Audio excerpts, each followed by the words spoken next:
Now, a man can have for himself the most beautiful woman in the world, drool over her naked or clothed form. All right?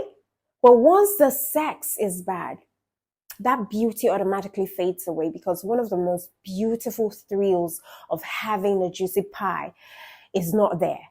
When a couple engages in that sweet morning glory exercise, that sex in the early hours of the day, they function better and smarter at work. It's one thing for you to have a partner who can't put it down in a bedroom. It's another thing for you to have a partner who is not willing to learn, or who is not open to being adventurous in bed.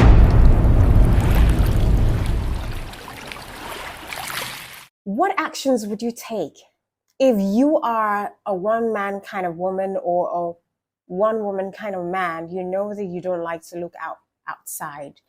You're not that sort of person who likes to cheat. It's not in your nature to cheat, just like most people would go against. But yet, you have married someone who is not adventurous in bed, who is not willing to learn, who does not like certain acts in the bedroom that you really do love. And to you, it's a commitment of a lifetime. And just because you really do love this person and they're not willing to change, it's beginning to affect your performance in the bedroom in such a way that you no longer last longer in bed. What would you do? Is that a ground for you to divorce your partner, someone that you love? They're good in every other areas of their lives. But just this one thing, you have a bond with this person. Would it be enough to break your relationship with that person? This is a topic that we're going to touch on. It's about sexual compatibility. We've done that late last year. But somebody just sent a mail to me about this particular topic.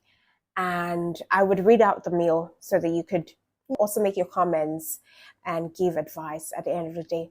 But there are some people who, regardless of what you've done in that relationship, they still will not break up with you.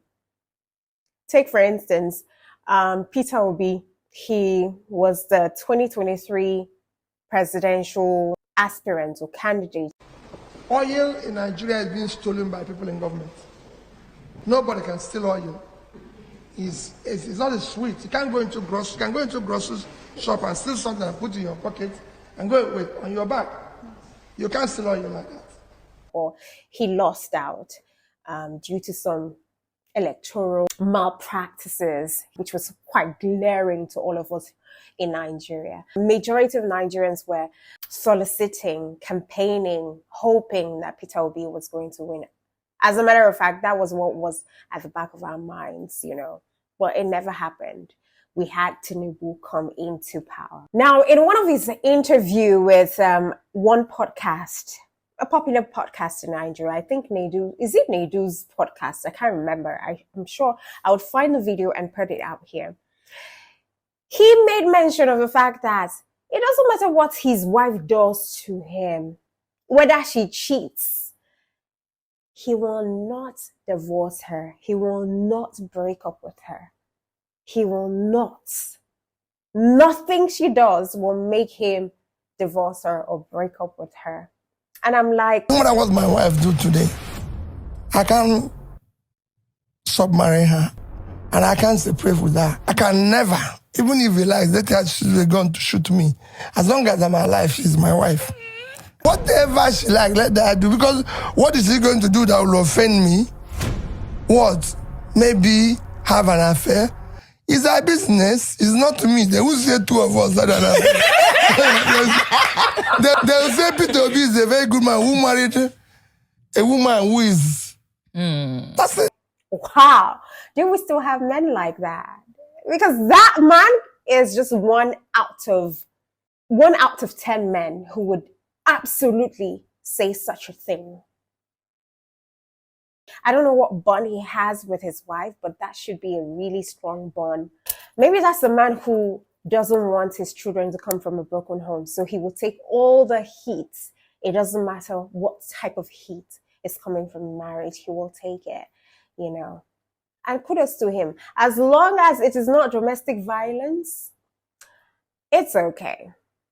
It's okay. There are some people who can, you know, accept or swallow cheating in their marriage or in their relationship and still ride on.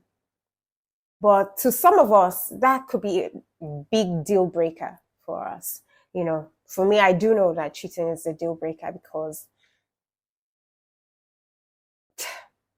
my mind works in a way that I feel like, you know, if you've dug your joystick in one hole and you bring it to me, it's cringeworthy because I'm a germaphobe, right?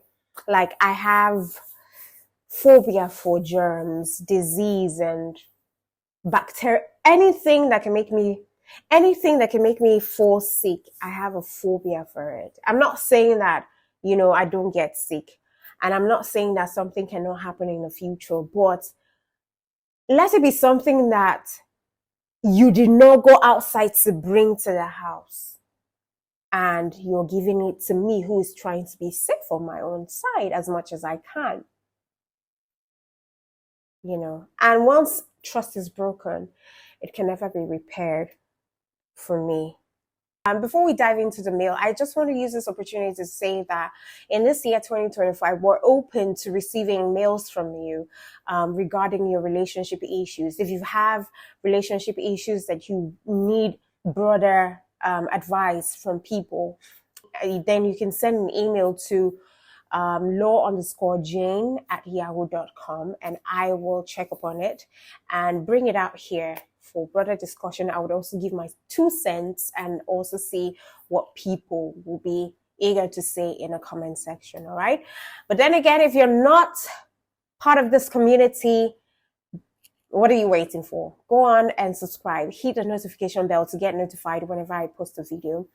And let's get on into the show for the day, okay? Here's a mail from a lover, and I think that he needs, you know, collective advice. Just listen and drop a comment below, but I will give my 2 cents right after. All right? Now, it goes on to say, hey, babes, greetings. I trust you're good. Happy New Year to you. Now, I am a secret fan of your channel. Well, let me just go straight to the point. I have a problem with my relationship because my girlfriend is stiff in bed and she rarely concord to fun play or changing styles when making love. I guess she's really killed my sexual capability. She barely kisses, let alone romance. She just want to have sex anytime she feels like it, which can be once in a blue moon. I don't understand what her problems are. I have spoken to her severally, but all to no avail. I hear that all girls like to be sucked, but for the exception of my woman. She doesn't like it at all. She said it's irritating, even when I try convincing her not to bother, seeing that I like eating the juicy parts. She will in turn tell me that it's putting her off. Imagine that. I want to feast on her till she comes, but she will be the last person to accept that. I have adapted to her way of sex for peace to reign in the home, but it has backfired on me. These days, I don't last in bed. I just want to come and relax, and I am not finding it funny anymore. As a medical practitioner, I have done every necessary medical examination on myself, but by God's grace, I am fit and sound medically. I guess it's a psychological problem. It's a shameful thing to say it out loud. For the records, I am a one-man, one-woman kind of person. With that orientation, I find it very difficult to look outside of my relationship because I know if it gets sweeter, it will affect my relationship. But what if it gets very bad? And another reason I am finding it difficult to look out is because I can't do it with any kind of lady. And my kind of woman is very rare. And those kind can't be easily laid. It's also a problem of its own. compounded, right? Please, I just want your advice on how I can leave this problem. Hope to read from you soon. Anonymous. All right, thank you so much for taking out time to reach out to me. I'm pretty much excited to have you confide in me. And I hope that you find the greatest fulfillment in your relationship with it, which is a partner that you're sexually compatible with, even as other collective aspects, that make for a stronger and healthier relationship is intact. Now, going down to what I have to tell you, I've been told over and over again by married friends and older people that generally across all borders, between the rich and the poor man, what keeps the male species happy and sane are tasty food and good sex. Other good attributes, are just but an added advantage to the mix.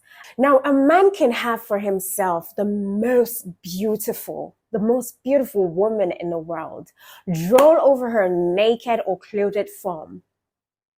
All right? But once the sex is bad, that beauty automatically fades away, because one of the most beautiful thrills of having a juicy pie is not there, which is, of course, the feel of having the taste buds awakened by the tingling sensation kicked in by every bite of the pie. When it's not there, it kills every love, every emotion that he feels for that woman. He gets disappointed and throws that pie away in search for a better one to satiate his thirst and, subdue that hunger pang. Now, a relationship with a partner that is not sexually compatible is a relationship bound to face a height of frustration, and it will fail in the long run. There will be resentment because he's not fulfilled. Now, when one partner is not sexually fulfilled, he or she won't be totally work fulfilled, because sex is the glue that keeps your body, soul, and mind together and causes you to smile even when there is nothing in the office that is amusing to smile about. That's why when a couple engages in that sweet morning glory exercise, that sex in the early hours of the day, they function better and smarter at work. See, good sex is that powerful. And so it's imperative that you have a partner that is your match in every possible way, whether you're a freak or you're not. This is one aspect that researchers have said leads to the high rate in divorce cases, even before the issue of money comes in. Now, what is marriage, really? Now, wait, I am building a point here, right? Marriage is not really about the ceremonial gathering of friends and families to witness the nuptial joining of two lovers, but it is the actual joining of two flesh to become one. And remember that the man and woman comes together to form one flesh, and forming one flesh happens in the intercourse between man and woman. Once he penetrates and you guys are in, it is one flesh that you're formed. It is not two. It is one flesh. Two bodies coming into one to form a unit. So sex is the actual marriage. Do you get the drift? Sex is the actual marriage. That's why God says marriage is undefiled. No, marriage is honorable. Marriage is honorable, bed undefiled. Now, this is why it is advisable that it has to be done legally. But that's, by the way, the point is not to make you feel guilty. But the point here that I want to make to you is for you to see how integral sex is in a relationship. When you aren't getting the right doses, you begin to psychologically, emotionally, and spiritually shut down. And this is what turns a man into a beast, into a very angry beast. Now, there are particular reasons why some women don't like being licked down below. Maybe they're either grossed by it, or because they feel uncomfortable with the thought of you smelling their private part, or simply because they have psychologically accepted the fact that men are grossed by it and they don't truly like it. Some stem from their religious belief, and if it's based on that, then you can never really get such women to come around. So here it is. I am of the belief that, what you can't deal with in courtship will certainly appear in marriage. And most definitely, it will magnify at a long run. So you should also understand that you can't change a fellow human being. So don't even think that a partner would change from what they are or change the belief system. And that being said, this is why it is imperative for you to look for your kind and marry your type. Look for your type and follow the courage of your conviction. Weigh your pros and your cons, putting into consideration that relationships are not perfect, but the conscious efforts of both individuals makes it enviable. It is hard work. So reach out for what would make you happy and don't settle for less than what you think you truly deserve. Life is too short for complicated relationships. And in all, I need you to make a decision that wouldn't get you looking back in regrets. Either ways, you already know what you need to do before you ever thought of reaching out to me. All right? And I hope that I have helped you even in just a little way. And I wish you the best of luck.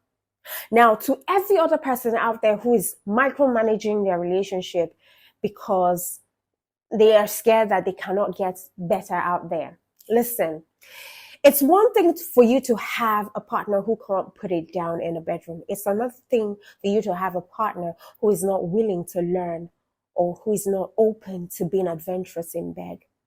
It's a different ballgame altogether. If you have a partner who is not really good in bed, they're not experienced in bed, but they're willing to learn. You see that they're adventurous, like they're open to learning new things and to learning how to be good in bed. That's a different ball game altogether because they are teachable. All right. And once you have a partner who is teachable in the bedroom, you can mold them into how you want them to be in the bedroom. And they can even become much more better as they learn along the line. It's a different thing entirely if the person is just set on their ways. They have a belief system that is not working for you in the bedroom. And also, they're not willing to change. They're not willing to move. It is going to be frustrating. And thankfully, you're not even married to them at this point, because trust me, whatever you cannot tolerate in your courtship at this point in time, you will not be able to tolerate it in your marriage because it will definitely magnify. People try to be their best self when they're in courtship. They're not married. They're trying to put out their best selves in courtship, which I don't even understand. I mean, show all of your flaws, show all of your, let me see the real you in courtship so that I know what I am stepping into if I eventually say, oh, I want to marry you. Let me know. If you're the person who has mood swing, let me see the mood swing. If you're the kind of person who has anger issues, let me see your anger issue. If you're the kind of person who does not like, foreplay, let me see it. If you're selfish in bed, let me see. If you're the kind of person who does not cuddle after sex, let me see. And if these are things that I do not like or I cannot handle and I've talked with you and you're set on your ways, then it's better that we go our separate ways instead of you just putting your best foot forward and then after marriage you now change because you think the doors are closed. You're married. We're in this. There is no need to show the good part or, just be your nasty normal self. Do you understand? So courtship is usually a time where people just show the very good side of them. And when you now have this shock realization that these two people this person is different. They've changed. That's when you start to hear people say things like, oh, this is not how they used to be when I courted them. They've changed their marriage. That's what marriage brings to you because there is nothing to do to make you look pretty or to make you look desirable. You guys are spending time close. You're spending time in a close-circuited place, or in the four corners of your marriage. If he upsets you now, you can't run to your own house and stay there for a week or two before you come back feeling like you've missed him crazy. You're seeing each other every day. All right. So that brings us to, all right, sometimes sex can be really sweet when you go spend the weekend with this guy and then you come back home. You don't even know so much about him that he's not the sort of person who likes sex all the time, or he's the sort of person who likes sex almost all the time. You didn't spend enough time to figure that out. All right. And I'm not saying that you as a single person, you should go out and start having sex with just about any person that you're in a relationship with, just so that you can figure out if the person is compatible with you sexually. You could talk about it. You could ask the person, what do you think about sex? What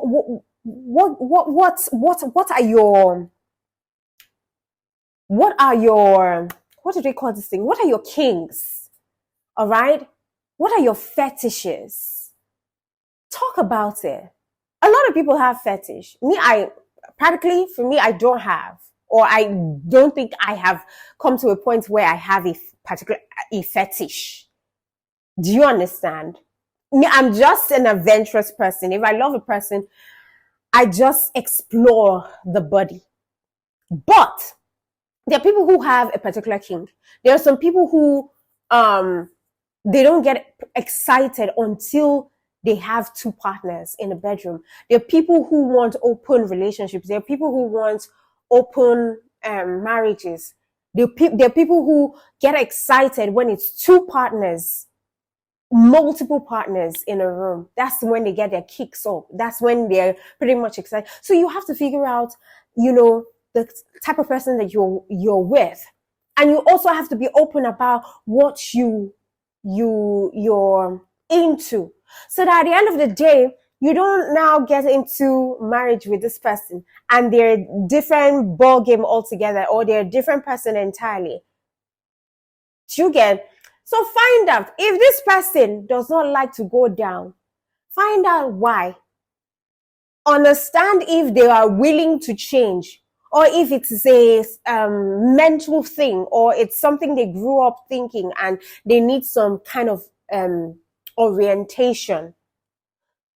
If they're teachable, if they're people who are willing to learn and they're adventurous, they want to be adventurous, they want to learn how to please their partners just as you please them, then that's fine. But if they're closed up, or they're set on their ways and they cannot fall in line with what you want, and you cannot also fall in line with what they want, there is no common ground between both of you. You guys practically don't see eye to eye when it comes to the bedroom, or there is no room for compromise, then you know that you guys are not sexually compatible, and it's better for you to go your separate ways. Because whether you like it or not, what holds marriage together, apart from God, is money and sex. Sex, most importantly. You see people who are sexually compatible and they have a bond, they love themselves. It's harder for them to separate.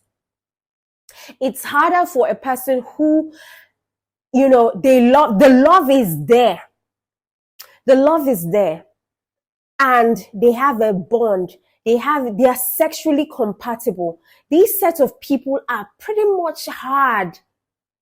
They find it pretty much harder to break up, to separate, to go for months without talking. So money might not be there in that relationship, but you see that intercourse, they will not be satisfied. Even if they go outside, they might not be satisfied because, they are not getting the exact juice that comes with them having it with their soulmate. It all boils down. I'm always going to talk about soulmate because that's the ultimate. That's the ultimate, So, bottom line, find your type, marry your kind, or find your kind, marry your type. If you know that you like to go down and you like to be gone down on, find that type of woman. If you know that you're a freak and you want a freak, find a freak. If you know that you're a nymph and you want to have more, find a woman who is capable or a man who is capable of handling your behavioral pattern. All right? And make sure that you tell them beforehand that this is what you like. And be serious when you're talking about it. Don't go and be talking to them about it and you're laughing, making a joke, and they don't know whether you're serious or not until they get into the marriage with you, go, and they realize that what you jokingly said last time during courtship is actually true. So you have to be open about it, because these are they're very important when it comes to the sustenance of your relationship or your marriage. You don't want to play with money. You don't want to play with sex. So that's just basically it. So to all of you guys out there, let me know, what do you think this man should do? Should he call off the relationship and look for his type? Or should he just go on knowing that this woman is set on her ways? I leave it to you, my people. All right, then. This is where I ended. Until I come your way, do not forget that I love you and God loves you best. And if you've got issues that you want to talk about, please be elaborate about it. Send an email to Jane, or rather law_Jane@yahoo.com. I'm going to leave the link right here, or rather the email address here and in my description box. Until I come your way, I love you, baby.